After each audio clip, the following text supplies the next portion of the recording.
Video like जरूर कर लीजिए और ऐसे वीडियो लगातार फ्री में पाने के लिए चैनल को तुरंत सब्सक्राइब कर लीजिए और बेल आइकन को जरूर टैप कर लीजिए ताकि आगे भी सारे वीडियो आपको मिलते रहे। यूट्यूब में फॉलो करते हैं तो प्लीज ये वाला फ्री टेलीग्राम चैनल जरूर ज्वाइन कर लीजिएगा। सारे नोटिफिकेशन सारे अपडेट यहीं पे आते हैं, ध्यान रखिएगा। हेलो दोस्तों पर्यायवाची शब्द के इस नए पार्ट में आज हम देखने वाले हैं ना से बनने वाले पर्यायवाची शब्द। इसका पिछला पार्ट जो था उसमें ना से बनने वाले पर्यायवाची शब्द प्रारंभ किए थे, बाकी बचे शब्दों को आज हम देखने वाले हैं। तो चलिए स्टार्ट करते हैं।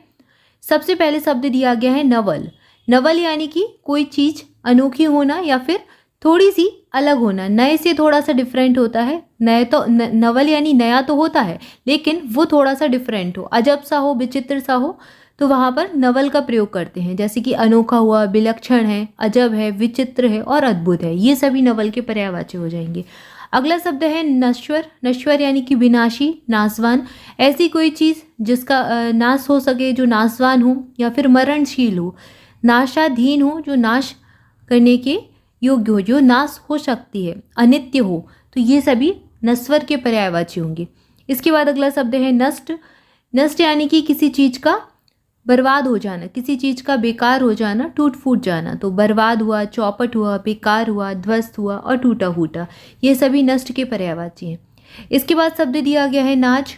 अदा, चौचला, नखरा, हाव भाव या फिर बनाव सिंगार, ये सभी नाच के पर्यायवाची हो जाएंगे। जैसे कि कहते हैं ना कि बेटियों के लिए कहा जाता है अक्सर कि बेटियों को बड़े नाजों से पाला जाता है। बेटी के जो पिता होते हैं उनको बड़े नाज से पालते हैं। तो कैसे? उनके नखरे उठा के, उनके हाव भाव उठा के, उनके जो अदाएं हैं उनको उठाकर पाला जाता है, पाला पोसा जाता है। तो इस प्रकार से ये इसके पर्यायवाची शब्द बनेंगे। अगला शब्द है नाजुक। नाजुक यानी कि कोई कोमल होना, कोमल, सुकुमार, मृदुल, मृषण और स्निग्ध, ये सभी नाजुक के पर्यायवाची हैं। इसके बाद आगे जो शब्द दिया गया है नाता। नाता यानी कि रिश्ता, किसी से आपका रिश्ता होना, क्या संबंध है, नाते, रिश्तेदार, आप शब्द प्रयोग करते होंगे। तो नाते, ये सभी जो है शब्द एक ही मिलते जुलते शब्द हैं। तो नाता के जो पर्यायवाची बनेंगे रिश्ता है, संबंध है, नातेदारी है, लगाव है, वास्ता है और रिश्तेदारी है, ये सभी नाते के पर्यायवाची बनेंगे। इसके बाद अगला शब्द है नाम।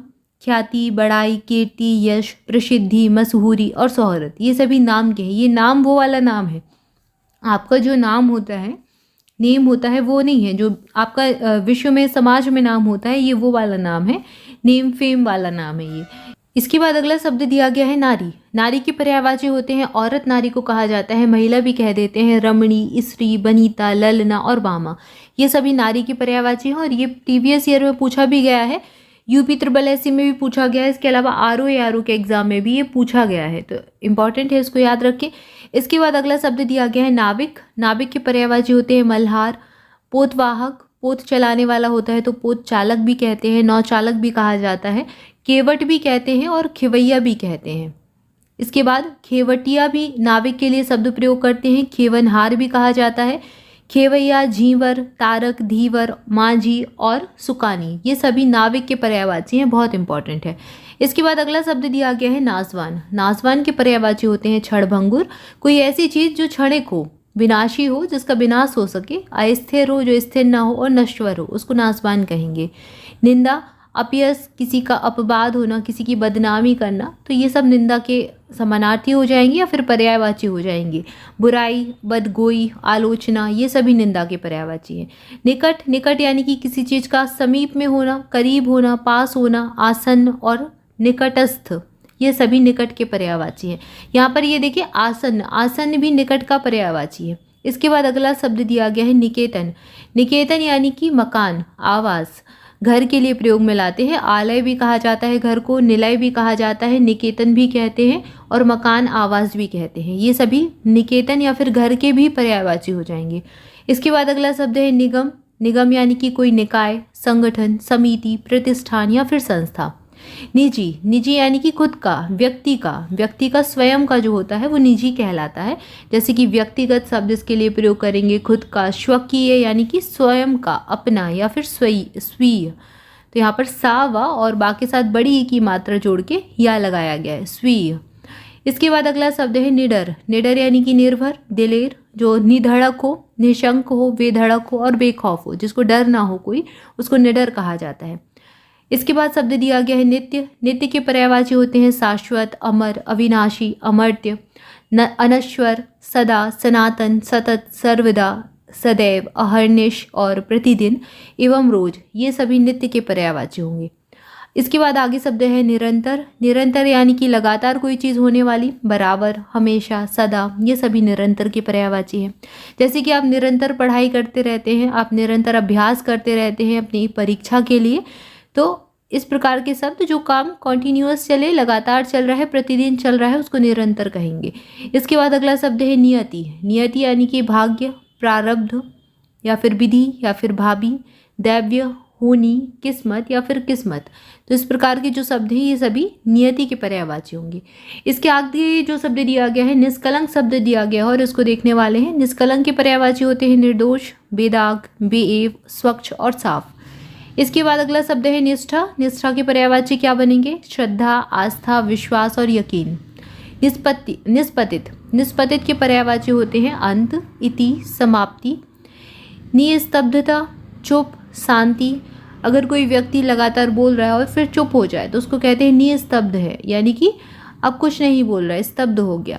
शांति, सन्नाटा, खामोशी है और नीरवता है। तो निस्तब्धता एक कंडीशन है, एक स्थिति है जिसके बारे में बताया गया है। और अगर बोले निस्तब्ध, तो निस्तब्ध जो शब्द है वो व्यक्ति के लिए प्रयोग में किया जाता है। निस्तब्ध यानी कोई व्यक्ति चुप है, बोलने की स्थिति में नहीं है, तो उसको निस्तब्ध व्यक्ति कहेंगे।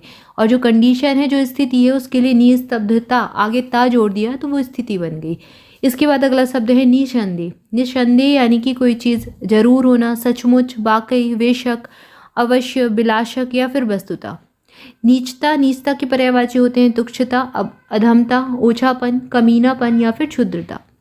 नुकसान के पर्यायवाची होंगे क्षति, घाटा, हानि होना, घटती होना, हाश हो जाना या फिर कमी होना या फिर टोटा। नुकीला के पर्यायवाची होंगे कुटाग्र, पैना, सुचेग्र और नोकदार और तीक्ष्णार्घ, यानी कि कोई चीज़ का तीक्ष्ण होना, नोकदार होना। सूच्यग्र, सूच्यग्र यहाँ पर है, ये है, और कुटाग्र है और पैना है, ये सभी नुकीला के पर्यायवाची है। इसके बाद नेता। नेता के पर्यायवाची क्या होते हैं? नेता कौन होता है? जो आगे होता है हर चीज़ में, अग्रणी है, मुखिया है, अगुआ है, जो अगुवाई करे, ठीक है, प्रधान है, सरदार है, नायक है, या फिर सरदार दो बार दे दिया यहाँ पर, तो ये नेता के पर्यायवाची बनेंगे। नौका। नौका के पर्यायवाची होते हैं नाव, तरिणी, डोंगी, पतंग भी नौका को कहा जाता है। जलयान कहते हैं क्योंकि जल में चलने वाला यान होता है। नाव कहाँ पर चलती है? जल में ही तो चलती है। तरी भी कहते हैं, बेड़ा कहा जाता है, बनवाहन कहते हैं, तरिणी कहते हैं, नैया, कश्ती, द्रोणी और सफीना, ये सभी नौका के पर्यायवाची हैं। यहाँ पर हमने शब्द देखा। इसके बाद अगला पर्यायवाची शब्द देख रहे हैं नौबत। नौबत यानी कि दशा, अवस्था, स्थिति, परिस्थिति या फिर हालत। न्यायाधीश। न्यायाधीश को न्यायाध्यक्ष कहा जाता है, मुंसिफ भी कहते हैं, जज, निर्णायक और न्यायकर्ता। न्यायालय के लिए क्या शब्द प्रयोग करते हैं? न्यायालय को अदालत कहा जाता है, कोर्ट कचहरी कह देते हैं और मुंसिफी भी कहते हैं। इसके बाद है न्यारा। न्यारा के लिए अनोखा, अजीब, विलक्षण, निराला, अद्भुत, विचित्र और विलक्षण, ये सभी पर्यायवाची शब्द बनेंगे। न्यून। न्यून के पर्यायवाची क्या होंगे? अल्प, कम, थोड़ा, जरा, नाकाफी और अपर्याप्त।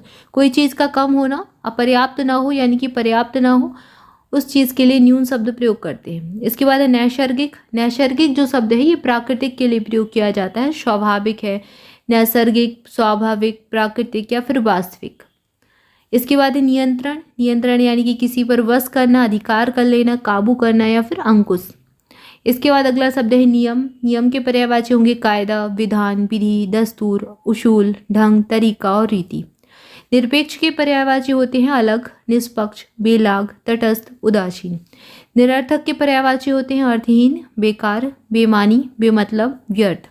इसके बाद है निराधार। निराधार के पर्यायवाची होते हैं आधारहीन, बेबुनियाद, जड़हीन, निर्मूल और आधार रहित, ये सभी निराधार के पर्यायवाची, यानी कि ना होना, निराधार जो आधार नहीं है जहाँ पर, तो वहाँ पर निराधार शब्द का प्रयोग करते हैं, आधार से रहित है। क्लियर है? तो यहाँ पर हमने ना से बनने वाले शब्दों को देखा। अगले वीडियो में हम पा से बनने वाले शब्दों को देखेंगे। आज के लिए इतना ही, इसके आगे नेक्स्ट वीडियो में देखेंगे। तब तक के लिए आप सभी चैनल के साथ जुड़े रहें, चैनल को सब्सक्राइब जरूर कर दें। और अगर आप स्टडी फॉर सिविल सर्विसेज के कोई भी पेड बैचेज या फिर पेड ग्रुप को ज्वाइन करना चाहते हैं किसी भी एग्जाम के लिए, तो डिस्क्रिप्शन में दी गई डिटेल को फॉलो कर सकते हैं। Thank you so much.